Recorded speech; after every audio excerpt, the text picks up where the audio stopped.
Hello, my name is Nate Armstrong. I'm the Deputy Chief for the CAL FIRE San Mateo-Santa Cruz unit, and I was recently the incident commander of several vegetation fires that we had here in the Santa Cruz County in the month of January. We just wanted to go over those events, how things transpired, some of our challenges, etc. So it all started the evening of Monday, January 18th, 2021, when we had a fairly significant wind event come through the Santa Cruz Mountains. With it came winds of about 50 to 60 miles an hour, and on top of our normal storm-related issues that we have as far as power lines being down, trees being blown down, roads being blocked, etc., we also had the issue of several wildland fires, which are fairly unusual for us in Santa Cruz in the month of January, especially after recently having 6 to 8 inches of rain. So, like I said, it all started the evening of the 18th, and those winds continued into the morning of Tuesday the 19th. That morning of the 19th, we ended up getting dispatches for several vegetation fires. Throughout the day, we would end up seeing approximately 20 vegetation fires started and fought in the Santa Cruz area.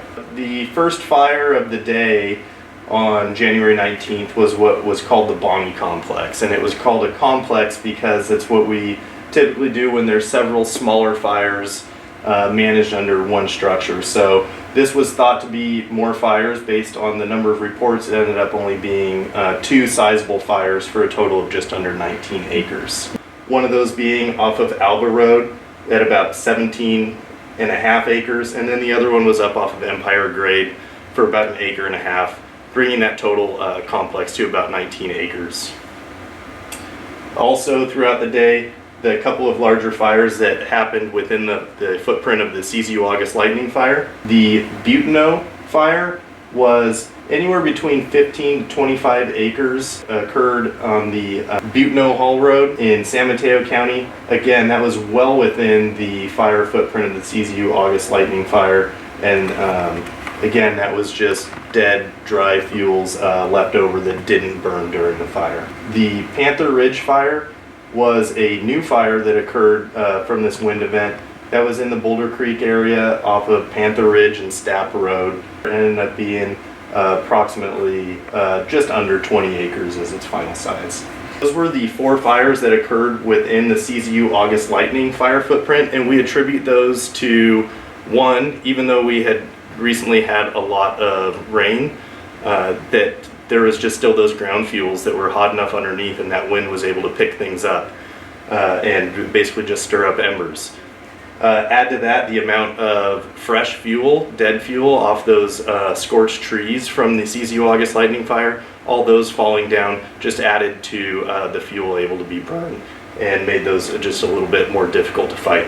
And then we had the Freedom Fire down just on the border of Aptos, off of Freedom Boulevard, and it ended up being about 37 to 38 acres. It is uncommon to have a vegetation fire there in the month of January, especially to get to that size. To be frank, before the CZU August lightning fire, we seem to have an annual kind of fall fire here in the Santa Cruz area that's usually in that 15 to 30 acre range or so, and even that can be taxing just because of our topography, the amount of fuel that's included in those, and working in that timber understory.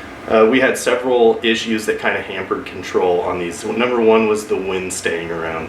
Those winds obviously aid to the fire spread and make things a little difficult for us to control.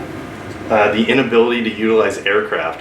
While CAL FIRE still has aircraft available right now, once you get above winds of about 30 miles an hour, they're pretty much ineffective. So for their own safety and just due to the ineffectiveness of their operations, we weren't able to utilize aircraft on any of these fires. Availability of resources. Resources are short all over the state at this time of year due to basically the seasonal kind of ebb and flow of the CAL FIRE staff. We're at a minimum staffing for the winter preparedness months when we're mainly focusing on fuel reduction issues. So what we had to do in these cases, we had to lean really hard on our local government cooperators from both Santa Cruz and San Mateo counties. We also got mutual aid assistance from fire agencies in Santa Clara County over the hill. So pulling in basically every local resource that we have available from our 2 counties in Santa Cruz and San Mateo, pulling in a couple of engine and crew strike teams from CAL FIRE from throughout the region. We had engines here from Nevada County, Shasta County, Sonoma Lake and Napa units were all participating in control of these events. So the couple of fires that were within the CZU August lightning fire footprint, the Butino, the China, the Bloom, and the Bonnie, we were able to have those fires fully contained the evening of Thursday, January 21st.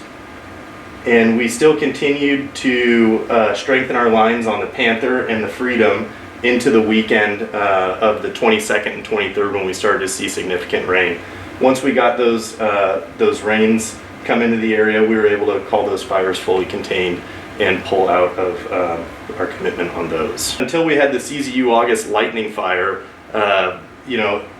these were a usual sized fire for us, but not in January. We don't typically see anything over, maybe a quarter of an acre for most of the year, and typically see something of that 10 to 15 acre size happen in kind of the height of fire season when fuels are really dry for us. It is an indicator that even though we had just had recent rains in December, anywhere from 4 to 8 inches over the entire fire footprint of that CZU August lightning fire, it just wasn't enough to completely quench those fuels and make them where they aren't ready to burn. So we are going to be moving into another fire season that is basically still under the stress of that long-term drought. And so hopefully this isn't an indicator of things to come this year. The fires that occurred within the footprint of the CZU August lightning fire were most likely a combination of first the wind stirring up still smoldering ground fuel, which is probably hard for folks to believe, being that that fire was called contained a couple of months ago now in the month of September. But there is still that ground fuel that we just can't get to that's warm enough, hot enough to spark a fire. Those were stirred up, and then the trees, brush, and all of that fuel that was scorched in the original fire but left standing, a lot of that dead fuel was blown down onto that ground. And those two things combined, the wind stirring things up and then dropping that dead fuel, is what made these fires able to burn and cause us issues. People seem to think that everything seemed to burn in the CZU August lightning fire, and that's simply not true. Remember that fire started out as a ground fire, basically burning that timber understory.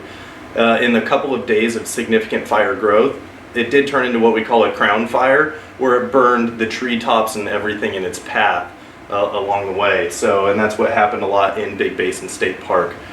After those major pushes, remember that fire came back to a ground fire, and what happens in that is it's burning a lot of that understory away, but it's scorching those treetops up above.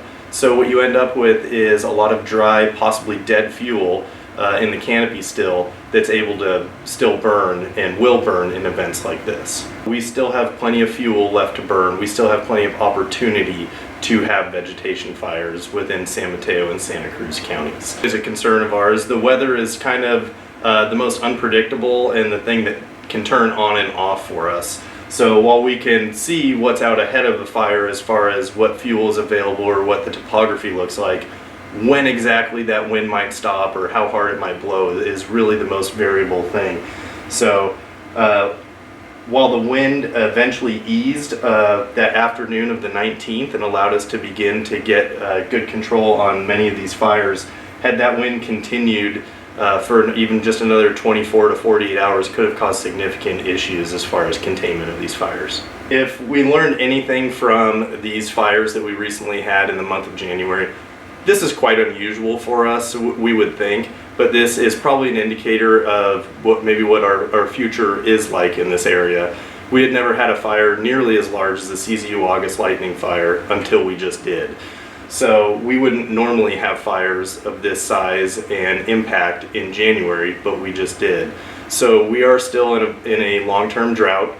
Our fuels are stressed, And as much as we try on the fire prevention side, we know that we're probably going to continue to deal with fires of this nature. So we just ask that people be prepared. We ask that people do their part in their defensible space, and our constant kind of push here in the county right now, whether it be for vegetation fires, debris flows, or any other natural disaster, is our Know Your Zone campaign.